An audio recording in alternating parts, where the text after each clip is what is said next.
Bagaimana jadinya jika dua pengusaha bangkrut, rela menyerahkan anak kandung mereka demi menjadi kaya raya, dan seorang buruh tani nyaris ikut menjadi tumbal? Yana, seorang buruh tani sederhana, tak sengaja terlibat dalam ritual pesugihan, ketika dirinya membantu dua pria bernama Rahmat dan Joko. Kedua pengusaha ini hobi main perempuan hingga terlilit utang. Mereka datang ke makam keramat untuk melakukan pesugihan kawin dengan wanita cantik. Di bawah bimbingan seorang kuncen tua, ritual dijalankan 3 malam berturut-turut. Gangguan gaib mereka rasakan, tangisan wanita, hingga munculnya makhluk setinggi 4 meter. Rahmat dan Joko akhirnya menyerahkan anak mereka sebagai tumbal. Setelah perkawinan dengan wanita cantik terjadi, mereka berdua menjadi kaya raya hingga memiliki pabrik.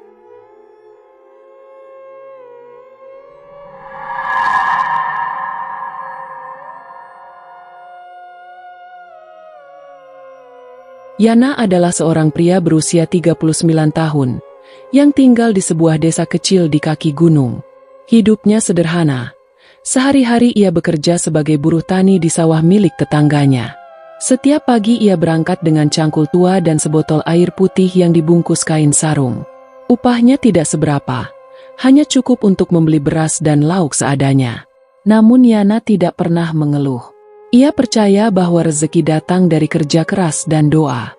Suatu pagi, saat ia sedang mencangkul di sawah, ponselnya yang sudah retak bagian layarnya bergetar pelan di saku celana.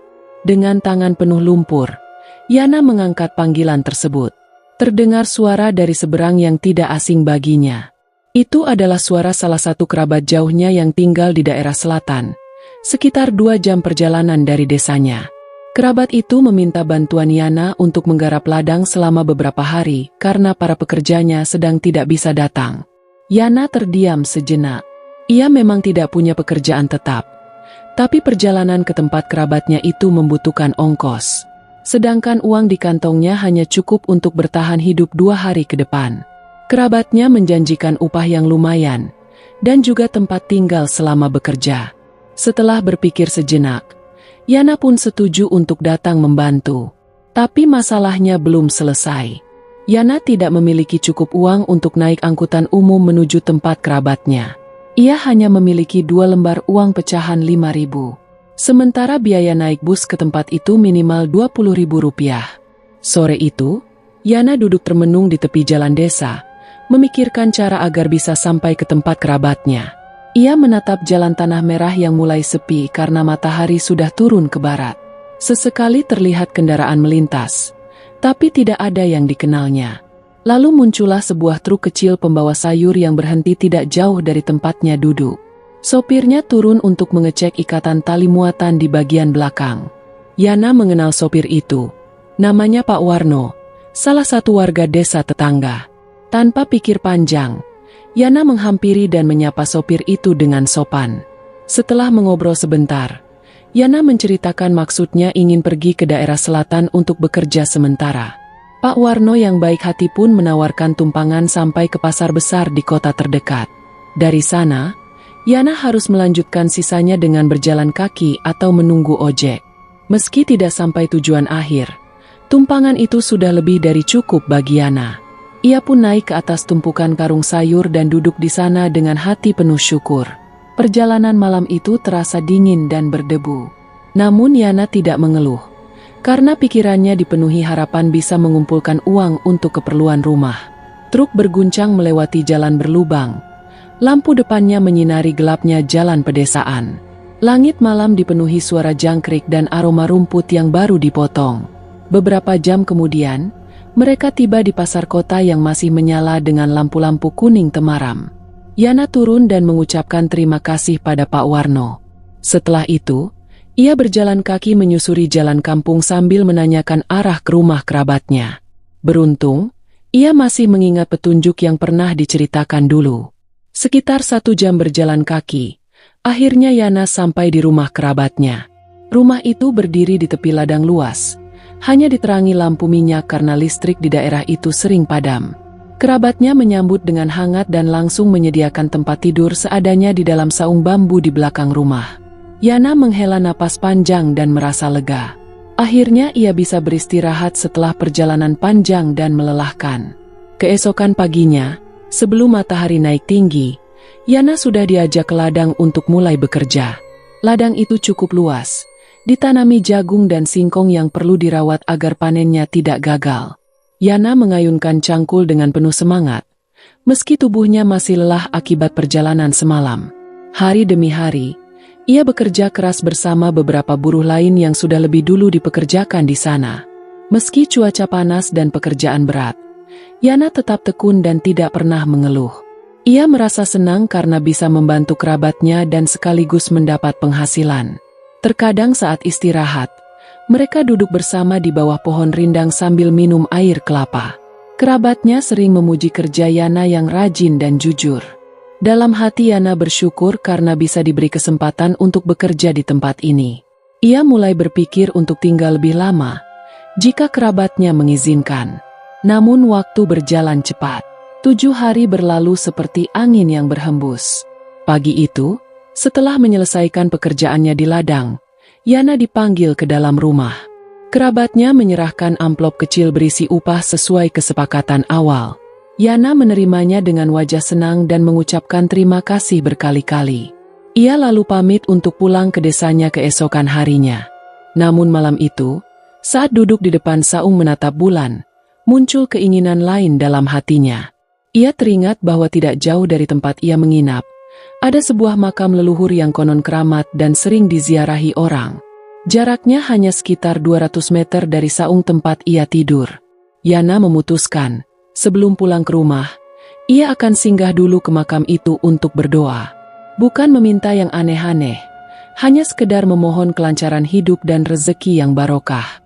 Keputusan sederhana itu ternyata menjadi awal dari jalan yang akan membawanya ke dunia yang tidak pernah ia bayangkan sebelumnya. Jalan yang penuh misteri dan kegelapan. Jalan yang akan mempertemukannya dengan sosok-sosok dari dunia lain. Dan semua itu bermula dari niat tulus seorang buruh tani yang hanya ingin mencari berkah. Malam itu angin berhembus lembut membawa aroma tanah basah. Yana menatap langit dan membacakan doa pendek dalam hati. Ia tidak tahu bahwa hidupnya sebentar lagi akan berubah selamanya. Pagi itu matahari belum terlalu tinggi, ketika Yana bangun dari tidurnya di saung bambu. Udara masih dingin dan embun belum sepenuhnya mengering dari daun-daun singkong di sekitar ladang. Ia duduk sejenak di pelataran saung, memandangi pepohonan yang bergoyang pelan tertiup angin. Tangannya menggenggam amplop berisi upah selama 7 hari bekerja di ladang kerabatnya. Wajahnya terlihat tenang, namun dalam hatinya muncul keinginan untuk melakukan sesuatu sebelum pulang ke kampung halamannya. Sejak lama, ia mendengar cerita bahwa ada sebuah makam leluhur tidak jauh dari tempat ia menginap. Makam itu diyakini sebagai tempat bersemayamnya salah satu tokoh pendiri kampung yang dihormati masyarakat sekitar. Orang-orang datang ke sana bukan untuk meminta kekayaan, tetapi untuk berdoa dan berharap berkah dalam menjalani hidup. Yana teringat pesan almarhum kakeknya, bahwa jika sedang dalam perjalanan dan ada makam leluhur, sebaiknya singgah dan berdoa. Dengan niat itu, Yana pun bersiap.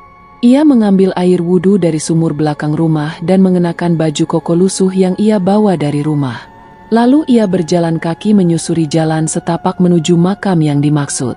Jaraknya hanya sekitar 200 meter, melewati semak dan pepohonan besar yang tumbuh liar. Suasana pagi itu cukup sepi, hanya terdengar suara burung dan desir angin yang menabrak dedaunan. Saat sampai di lokasi, Yana melihat area makam yang dikelilingi pagar bambu dan beberapa batu nisan tua tertata rapi di dalamnya. Di sisi kiri ada saung kecil dari kayu beratap daun kelapa, tempat orang biasa duduk atau berteduh. Yana mendekat dengan pelan dan melihat seorang pria parubaya sedang menyapu daun-daun kering di halaman makam. Pria itu mengenakan pakaian serba hitam, termasuk ikat kepala dan sarung yang melingkar di pinggangnya. Raut wajahnya tenang dan penuh wibawa, dengan sorot mata tajam seperti orang yang telah lama terbiasa hidup di tempat sunyi. Melihat kehadiran Yana, pria itu berhenti menyapu dan menatapnya. Yana menunduk dan memberi salam. Pria itu membalas dengan anggukan dan menyambutnya dengan ramah. "Namaku Yana," ucap Yana pelan sambil memperkenalkan diri. Pria itu memperkenalkan dirinya sebagai Abah, seorang kuncen yang sudah bertugas merawat makam ini selama lebih dari 20 tahun. Yana lalu menyampaikan maksud kedatangannya untuk berdoa dan berharap mendapat berkah sebelum pulang ke rumah. Abah tersenyum dan mempersilahkan Yana duduk di atas tikar pandan di dekat makam utama. Ia lalu kembali menyapu pelataran sambil sesekali memandangi langit yang mulai terang. Yana duduk bersila, menundukkan kepala, dan mulai membacakan doa dengan khusyuk. Mulutnya berkomat kamit sambil sesekali menutup mata, meresapi suasana tenang yang menyelimuti tempat itu. Angin berhembus pelan, membuat daun-daun kering bergoyang dan menimbulkan suara berdesir yang menenangkan. Setelah selesai berdoa, Yana duduk termenung, merasa dadanya lebih lapang dan pikirannya lebih tenang. Abah mendekat dan duduk di sampingnya.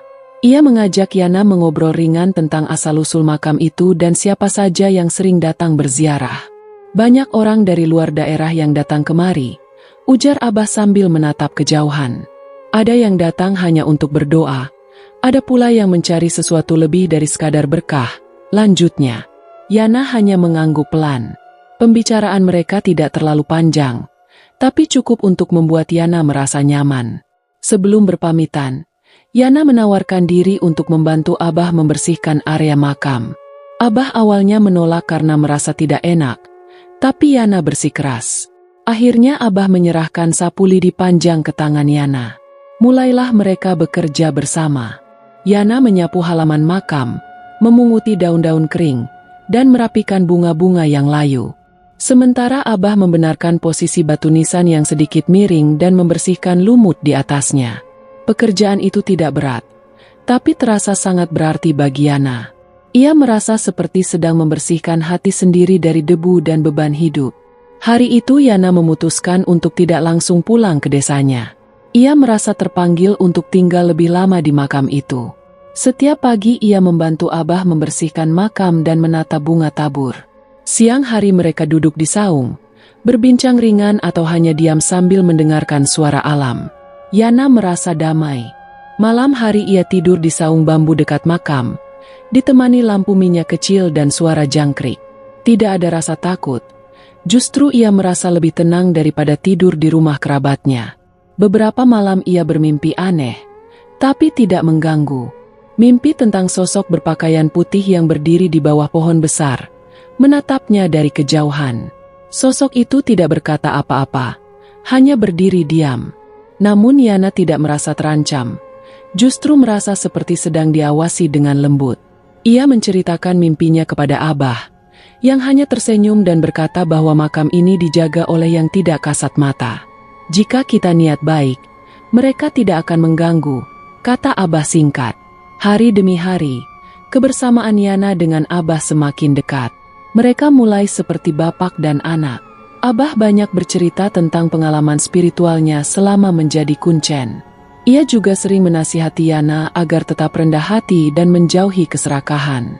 Yana mendengarkan dengan saksama setiap cerita yang keluar dari mulut Abah.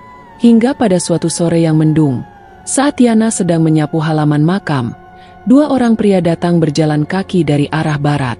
Mereka mengenakan pakaian rapih, tapi wajah mereka terlihat lesu dan gelisah. Yana menghentikan pekerjaannya dan menatap dua orang itu dengan penasaran. Keduanya mendekat dan menyapa Yana dengan sopan. Dan sejak pertemuan sore itulah, kisah Yana memasuki babak baru yang jauh lebih gelap dan menyeramkan dari apa yang pernah ia bayangkan. Pagi itu, Yana bangun lebih awal dari biasanya. Embun masih menempel di rerumputan, dan suara burung masih samar terdengar dari kejauhan. Ia mengambil air dari sumur di belakang saung lalu berwudu seperti biasa. Setelah itu, ia langsung menuju makam untuk membantu Abah membersihkan halaman. Sudah menjadi rutinitasnya selama beberapa hari terakhir. Abah menyambut Yana dengan senyum, lalu menyerahkan sapu lidi yang sudah aus di ujungnya.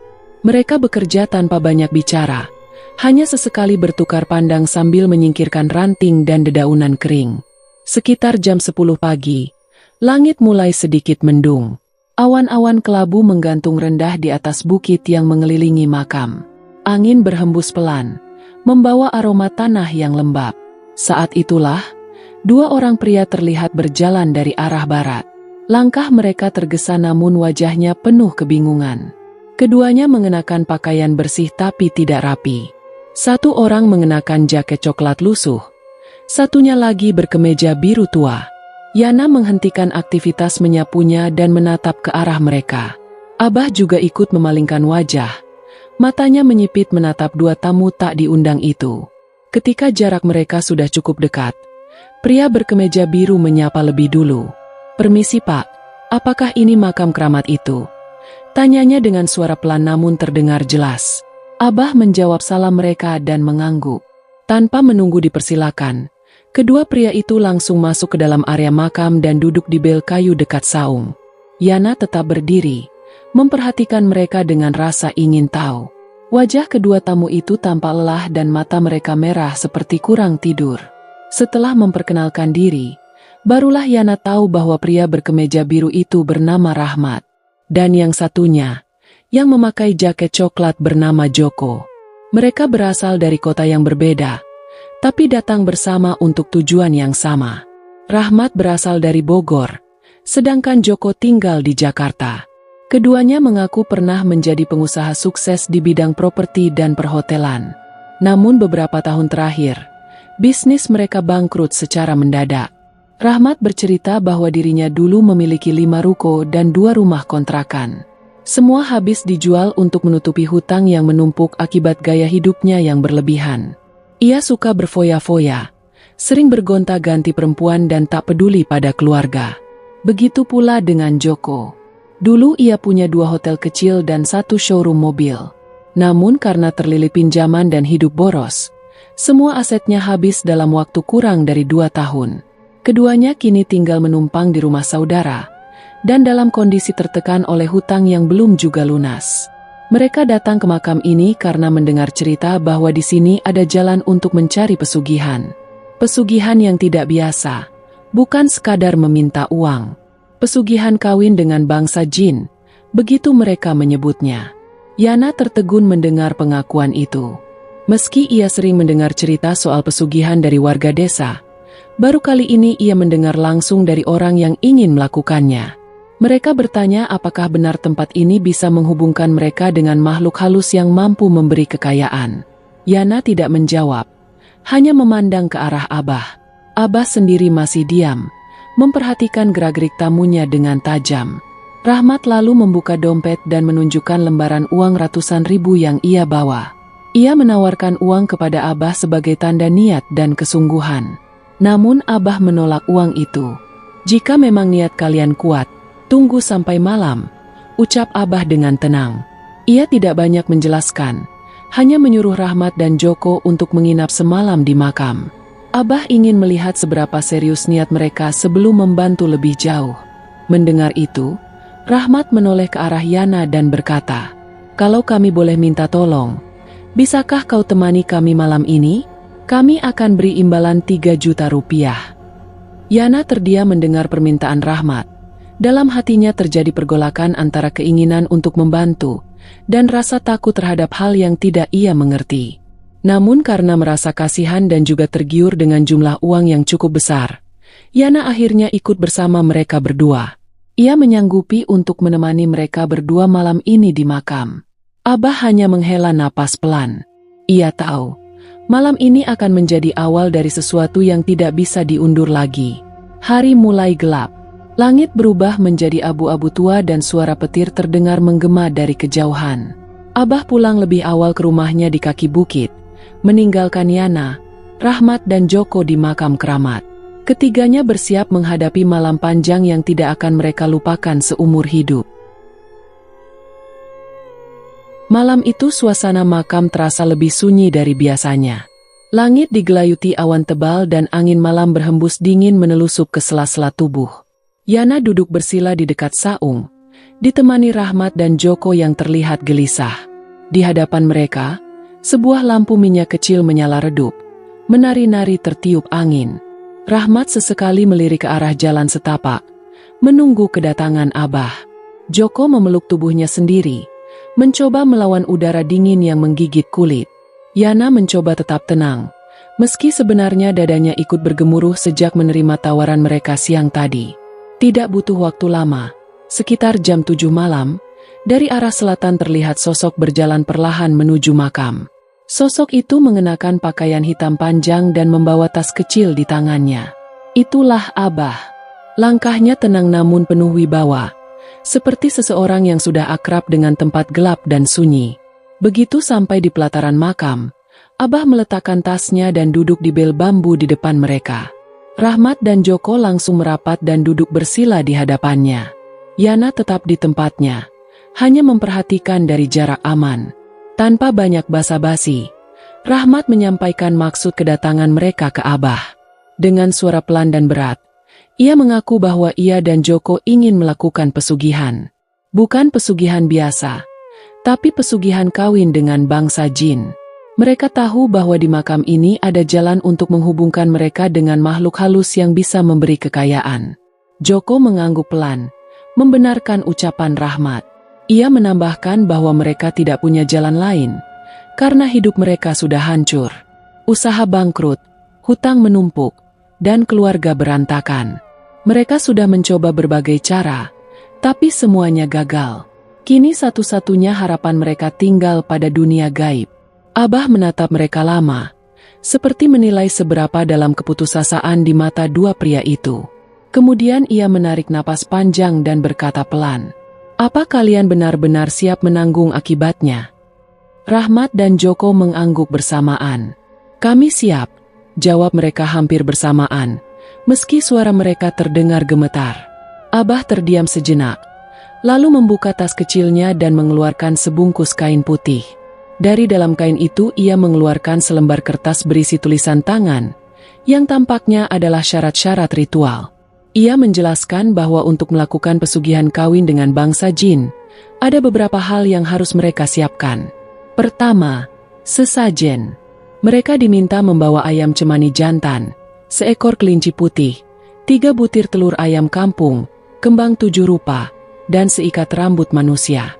Kedua, puasa mutih selama 3 hari 3 malam. Tidak makan apapun selain nasi putih dan air putih. Tanpa garam, tanpa lauk, tanpa bumbu. Selama puasa itu, mereka juga tidak boleh bicara dengan siapapun, kecuali saat sholat dan membaca doa. Ketiga, mereka harus menginap di makam keramat ini selama 3 malam penuh. Tidak boleh tidur di luar area makam, tidak boleh pergi kemanapun. Dan yang terakhir, mereka harus siap memberikan tumbal jika makhluk yang dipanggil memintanya. Tumbal itu bisa berupa apa saja. Makhluk gaib yang datanglah yang akan menentukan. Setelah mendengarkan syarat-syarat itu, Rahmat dan Joko saling pandang dengan wajah tegang. Namun mereka tidak mundur. Mereka mengangguk dan menyatakan siap menjalani semuanya. Abah kembali bertanya untuk memastikan. "Jangan menyesal di tengah jalan," katanya pelan namun nadanya tegas. Rahmat dan Joko menjawab dengan anggukan mantap. Abah mengangguk perlahan, lalu menoleh ke arah Yana. "Kalau kau masih mau membantu mereka, besok sore kita mulai." Yana hanya menjawab dengan pelan, "Saya akan ikut." Abah pun berdiri dan bersiap pulang, tapi sebelumnya ia menyerahkan sebuah kantong kain kecil kepada Joko. "Isi kantong ini dengan sesajen yang kuminta. Bawa kemari sebelum maghrib besok," katanya sebelum menghilang dalam kegelapan. Rahmat memandangi kantong itu lama, seakan sedang menimbang beratnya keputusan yang telah mereka ambil. Malam itu mereka bertiga tidur di saung bambu, namun tidak benar-benar tidur. Rahmat dan Joko beberapa kali terbangun karena suara-suara aneh dari arah belakang makam. Kadang terdengar suara langkah kaki di tanah basah, kadang seperti suara bisikan halus di dekat telinga. Yana mencoba menenangkan mereka, meski dirinya juga merasa ada sesuatu yang tidak beres. Pagi harinya, Rahmat dan Joko pergi ke pasar tradisional di kota untuk membeli semua sesajen yang diminta Abah. Mereka membeli ayam cemani dari seorang peternak tua di desa sebelah. Kelinci putih didapat dari pasar hewan yang letaknya agak jauh. Telur ayam kampung dan kembang 7 rupa dibeli dari pedagang langganan Abah. Namun mereka kesulitan mencari rambut manusia. Akhirnya mereka mendatangi sebuah warung cukur tua dan meminta rambut dari lantai yang sudah terkumpul. Tukang cukur itu sempat menolak, tapi setelah diberi uang, Ia akhirnya membungkuskan segenggam rambut untuk mereka. Sore harinya, mereka kembali ke makam dengan membawa semua sesajen dalam kotak kardus. Yana menyambut mereka dan membantu menata sesajen di saung. Sementara itu, Abah datang tepat sebelum matahari terbenam. Ia memeriksa satu persatu barang yang dibawa, lalu mengangguk pelan. Sudah lengkap. Malam ini kalian mulai puasa mutih. Tidak boleh makan selain nasi dan air putih. Tidak boleh berbicara dan jangan keluar dari area makam. Rahmat dan Joko menyiapkan diri, mengenakan pakaian serba putih dan membawa tikar untuk tidur di dalam area makam. Yana duduk tidak jauh dari mereka, menjaga agar keduanya tidak melanggar pantangan. Malam pertama pun dimulai. Malam yang sunyi dan terasa berat bagi dua pria yang sedang mengejar kekayaan lewat jalan yang tidak biasa. Yana menatap langit yang gelap tanpa bintang, merasakan firasat yang tidak enak mulai mengendap dalam hatinya. Dan dari kegelapan pohon-pohon besar di sekeliling makam, angin mulai berembus lebih dingin dari biasanya. Malam pertama dimulai dengan suasana yang begitu tenang. Langit cerah tanpa awan, dan bulan sabit menggantung di langit seperti mata yang mengintai dari kejauhan. Rahmat dan Joko duduk bersila di atas tikar. Mata mereka terpejam, mengikuti petunjuk Abah agar membaca doa-doa dalam hati. Mereka sudah tidak berbicara sejak matahari terbenam, mengikuti syarat puasa mutih yang diajarkan oleh Abah. Yana duduk tidak jauh dari mereka, bersandar di dinding saung, matanya sesekali melirik ke arah makam tua di sebelah kiri. Angin malam berhembus perlahan, membawa aroma tanah dan bunga 7 rupa yang diletakkan di atas batu nisan. Suasana terasa damai, bahkan menenangkan. Tidak ada suara aneh, tidak ada gangguan, hanya suara jangkrik dan gesekan dedaunan di kejauhan. Malam itu berlalu tanpa kejadian. Rahmat dan Joko mencoba tidur bersila, sementara Yana tetap terjaga sampai dini hari. Ketika ayam jantan berkokok, Abah muncul membawa sebungkus nasi putih dan 2 gelas air. Ia meletakkannya di depan Rahmat dan Joko lalu duduk di samping Yana. Tanpa berkata sepatah kata pun, Rahmat dan Joko menyantap nasi itu perlahan, tanpa garam, tanpa lauk, hanya nasi dan air putih. Wajah mereka lesu, namun tetap memaksakan diri. Abah hanya memperhatikan, matanya seperti mengawasi lebih dari sekadar gerak tubuh mereka. Hari kedua terasa lebih berat dari hari sebelumnya. Matahari menyengat, dan Rahmat serta Joko mulai menunjukkan tanda-tanda kelelahan. Tubuh mereka tampak lebih kurus, dan mata mereka cekung. Namun mereka tetap bertahan, tidak melanggar pantangan apapun. Malam kedua tiba lebih cepat dari yang mereka kira. Langit berubah kelabu, dan angin bertiup lebih kencang dari malam sebelumnya. Suara dedaunan seperti bisikan yang tak dimengerti artinya. Sekitar jam 11 malam, angin tiba-tiba berhenti. Tinggi. Lalu terdengar lolongan anjing dari arah timur, panjang dan menyayat telinga. Yana langsung menegakkan tubuhnya. Rahmat membuka mata dan menatap ke arah suara, sementara Joko memeluk tubuhnya sendiri seperti anak kecil yang ketakutan. Suara lolongan itu tidak seperti lolongan anjing biasa. Nadanya seperti tangisan bercampur jeritan. Beberapa menit kemudian, terdengar suara langkah kaki dari arah belakang makam. Langkah itu berat, menyeret, dan berhenti tepat di belakang pohon beringin tua. Yana menahan napas, sementara Rahmat menatap tajam ke arah pohon itu. Namun tidak ada siapapun di sana. Hanya angin yang kembali berembus pelan, seolah membawa pesan dari dunia lain. Tiba-tiba suara ketukan terdengar dari arah batu nisan paling ujung. 3 kali, pelan namun jelas. Ketukan seperti orang mengetuk pintu rumah.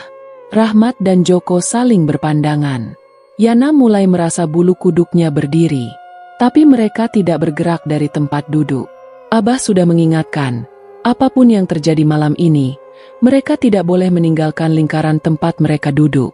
Ketika malam semakin larut, suara-suara aneh semakin sering terdengar.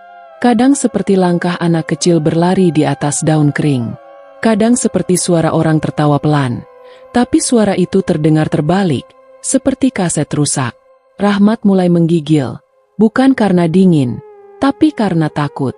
Joko memejamkan mata erat-erat, membaca doa dalam hati walau bibirnya mulai gemetar.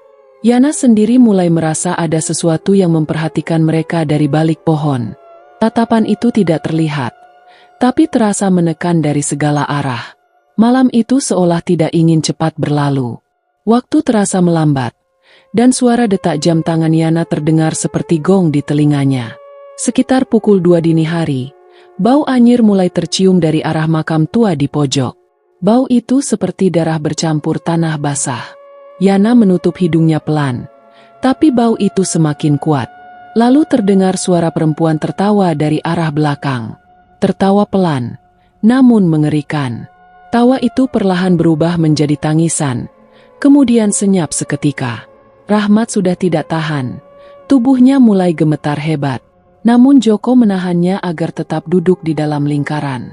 Mereka tahu, jika melanggar batas yang ditentukan, maka semua akan gagal. Dan mereka juga tahu, bisa saja nyawa yang menjadi gantinya. Menjelang subuh, suara-suara itu mulai menghilang. Langit mulai terang perlahan. Cahaya tipis menyusup dari balik pepohonan.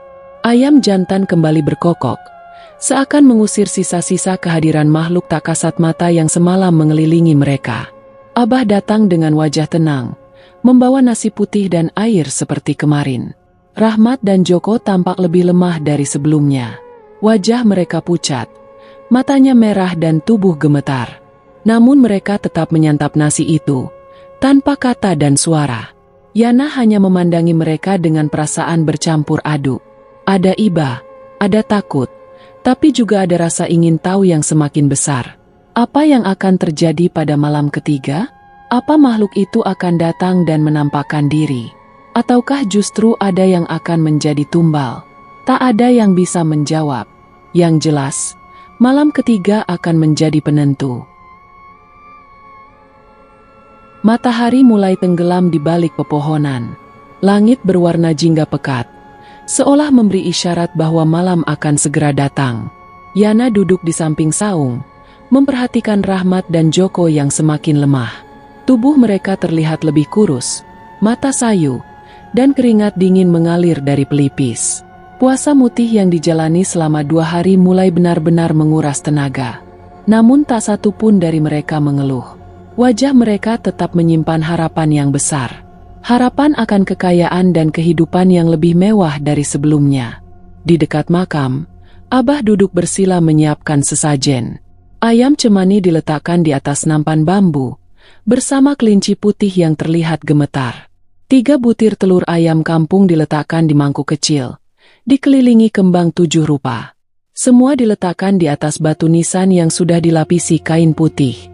Wewangian dari kemenyan mulai mengepul, membuat udara di sekitar makam terasa lebih berat. Abah membaca doa pelan, hampir seperti bisikan. Suara itu terdengar lirih namun menekan dada, seakan membangunkan sesuatu yang lama tertidur. Rahmat dan Joko duduk bersila tepat di depan sesajen, kepala menunduk, tangan mereka menggenggam erat lutut masing-masing. Yana duduk di belakang mereka, matanya menatap sesajen tanpa berkedip. Jam menunjukkan pukul 9 malam. Angin yang sejak sore bertiup pelan, kini mulai bertambah kencang. Daun-daun pohon tua di sekitar makam bergesekan keras, seperti suara desisan dari ratusan mulut yang tak terlihat. Tiba-tiba langit menjadi gelap gulita. Bulan yang tadi terlihat terang mendadak tertutup awan tebal. Malam menjadi hitam seperti tinta. Dari arah barat, terdengar suara lolongan serigala yang panjang dan dalam. Suara itu tidak seperti lolongan biasa. Nadanya rendah, berat dan menggema sampai menusuk tulang. Rahmat menggigit bibirnya, mencoba menahan takut. Joko menundukkan kepala. Matanya terpejam dengan kuat. Tiba-tiba seekor ular berwarna hitam pekat merayap perlahan ke arah sesajen. Ular itu besar, panjang dan tubuhnya berkilau seperti disiram minyak.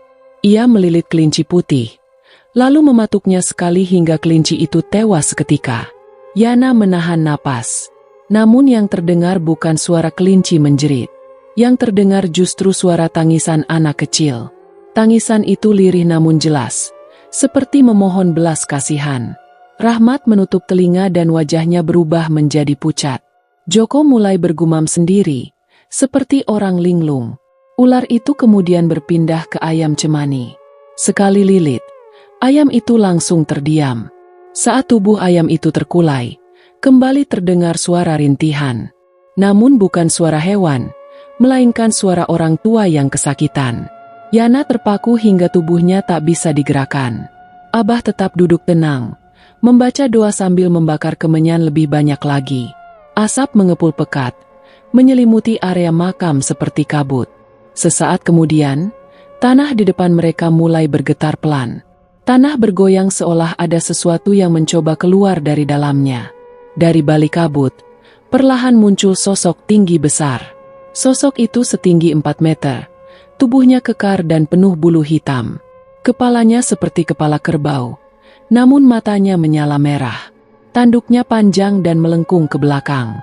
Tangan makhluk itu besar seperti paha orang dewasa, dengan kuku-kuku tajam seperti pisau. Langkahnya berat dan setiap ia bergerak, tanah di sekitarnya ikut bergetar.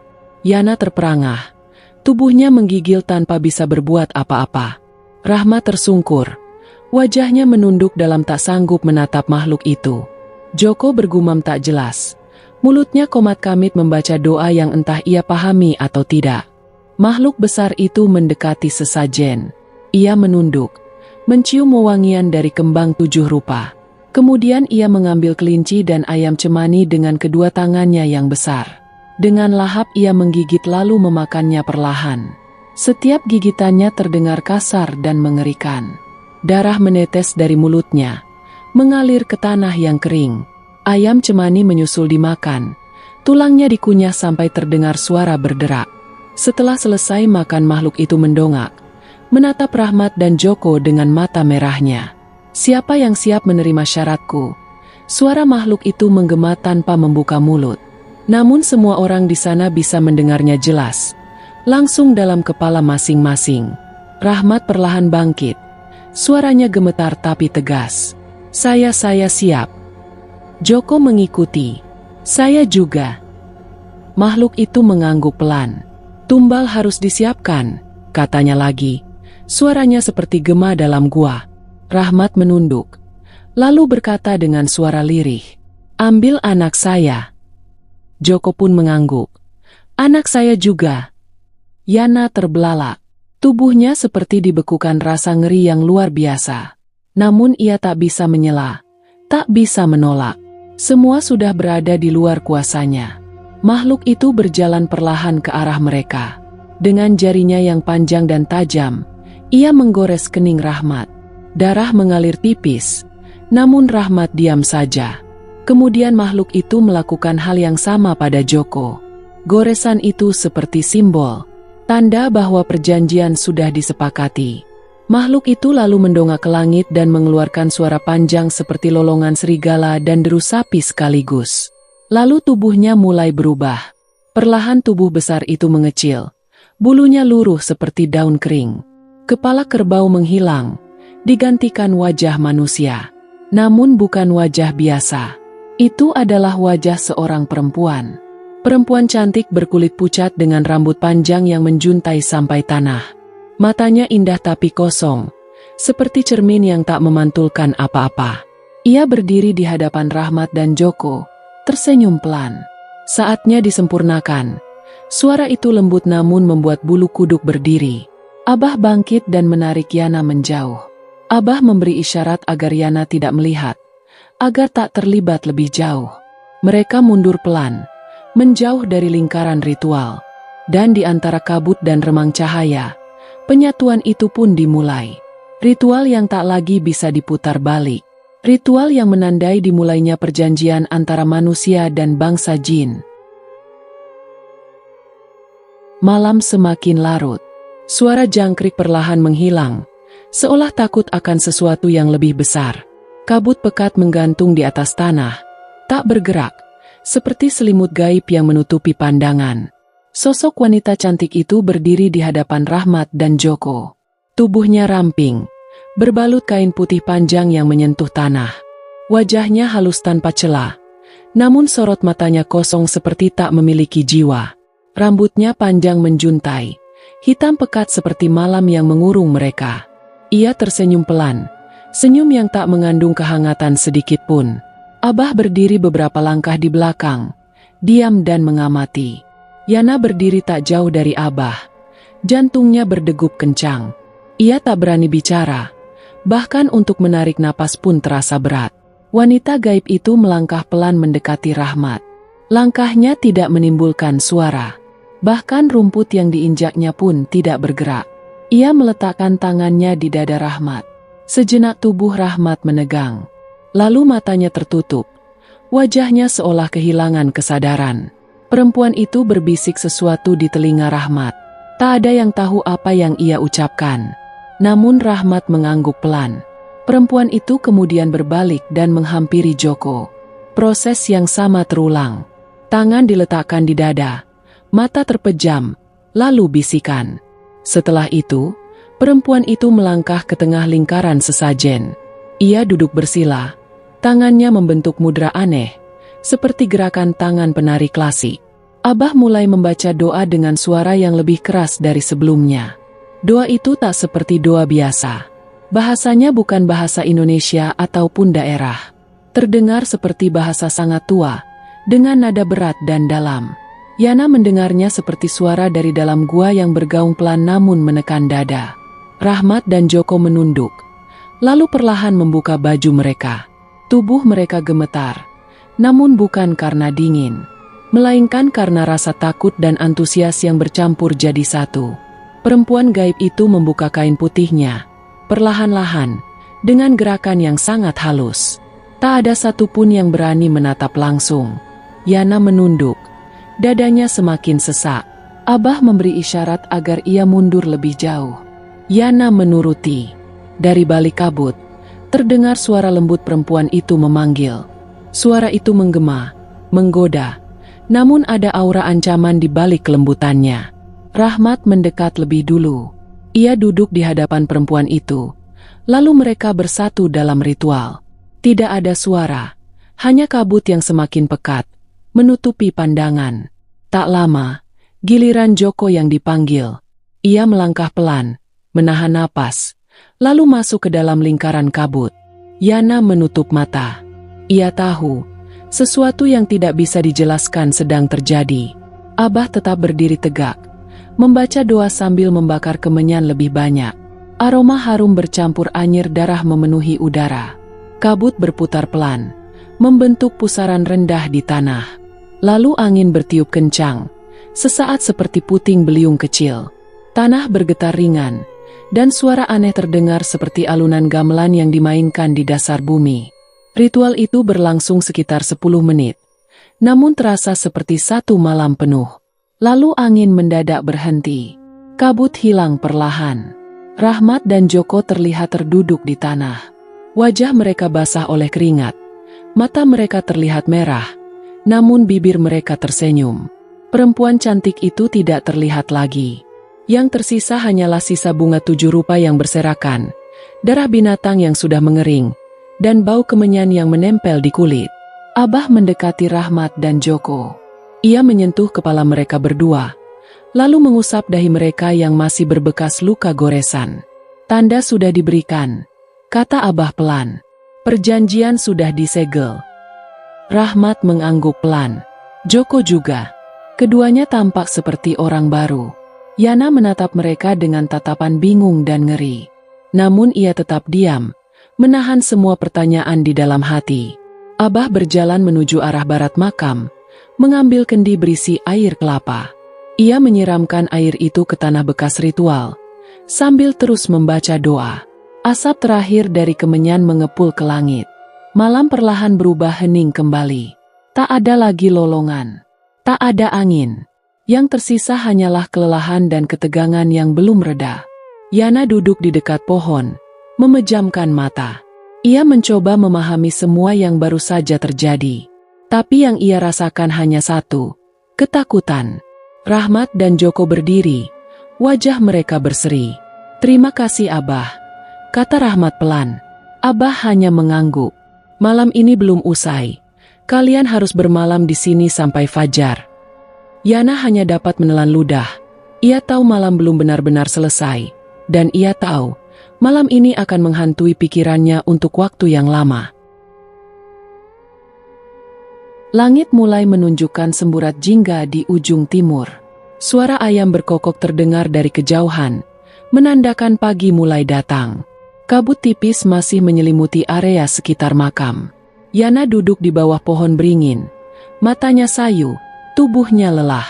Ritual semalam masih terbayang jelas di benaknya. Abah masih duduk bersila, membenahi sesajen yang tersisa. Rahmat dan Joko tampak sudah bersiap-siap. Wajah mereka terlihat cerah, berbeda jauh dari malam sebelumnya. Mereka terlihat seperti orang yang baru saja melewati pintu kehidupan baru. Yana bangkit dan berjalan pelan ke arah mereka. Rahmat menyambutnya dengan senyum. "Terima kasih, Yan," ujarnya pelan. Joko ikut menimpali. "Tanpa kau, kami tak bisa melalui ini." Yana hanya tersenyum tipis. Ia tak ingin terlalu banyak bicara. Masih ada rasa takut dan bingung yang bercampur di hatinya. Rahmat merogoh saku jaketnya dan mengeluarkan amplop coklat. "Ini uang 3 juta rupiah, sesuai dengan janjiku sebelumnya." Yana menerima amplop itu dengan tangan gemetar. Belum pernah ia memegang uang sebanyak itu dalam satu waktu. Abah hanya menatap dari kejauhan. Rahmat dan Joko mulai merapikan barang-barang mereka. Sebelum pergi mereka mendekati Abah. Abah mengangguk pelan, lalu membisikkan sesuatu yang hanya bisa mereka berdua dengar. Rahmat dan Joko mengangguk. Wajah mereka mendadak kembali serius. Mereka lalu pamit kepada Abah dan Yana. Langkah mereka meninggalkan makam terasa ringan. Matahari mulai naik, menembus sela-sela pohon dan menerpa tanah yang masih lembab. Yana masih berdiri di tempat, menatap kepergian mereka. Amplop di tangannya terasa berat. Bukan karena jumlah uangnya, tapi karena beban batin yang menyertainya. Abah menghampiri Yana. "Kau sudah membantu mereka, sekarang kembali pada hidupmu sendiri." Yana mengangguk pelan. "Jangan terlalu lama di sini. Mereka sudah pergi dan makam ini harus kembali tenang." Yana melangkah ke arah saung tempat ia biasa tidur. Ia mengemasi barang-barangnya yang tak begitu banyak. Sebelum beranjak pergi, ia kembali ke makam dan membungkuk pelan di hadapan pusara leluhurnya. Ia berdoa dalam hati memohon perlindungan dan petunjuk. Setelah itu, ia berpamitan pada Abah. "Terima kasih Abah. Saya pamit untuk pulang." Abah mengangguk lalu berkata, "Hati-hati di jalan dan jangan lupa, uang itu bukan berkah tapi hanya balas jasa." Yana tersenyum samar lalu melangkah pergi. Langkahnya pelan namun pasti. Di kantongnya ada 3 juta rupiah. Di hatinya ada rasa lega, sekaligus ketakutan yang sulit diungkapkan. Ia tahu hidupnya tidak akan lagi sama seperti sebelumnya. Namun ia juga tahu, dirinya belum tentu siap jika suatu saat harus kembali terlibat dalam dunia seperti itu lagi. Hari-hari setelah kepulangan Rahmat dan Joko, berjalan seperti biasa bagi Yana. Ia kembali mengurus ladang kecil peninggalan orang tuanya. Pagi-pagi ia pergi ke sawah, siang beristirahat di saung, sore membersihkan gulma dan mengecek air irigasi. 3 juta rupiah yang diberikan Rahmat dan Joko belum ia sentuh sama sekali. Amplop itu masih ia simpan di bawah bantal tempat tidurnya. Setiap malam Yana menatap langit-langit saungnya, mencoba melupakan semua yang terjadi di makam keramat. Namun bayangan-bayangan semalam tak pernah benar-benar hilang. Suara tangis, rintihan, hingga wajah makhluk besar itu kadang muncul dalam mimpinya. Pada suatu sore yang agak mendung, ponsel butut milik Yana berdering. Di layar terpampang nama Rahmat.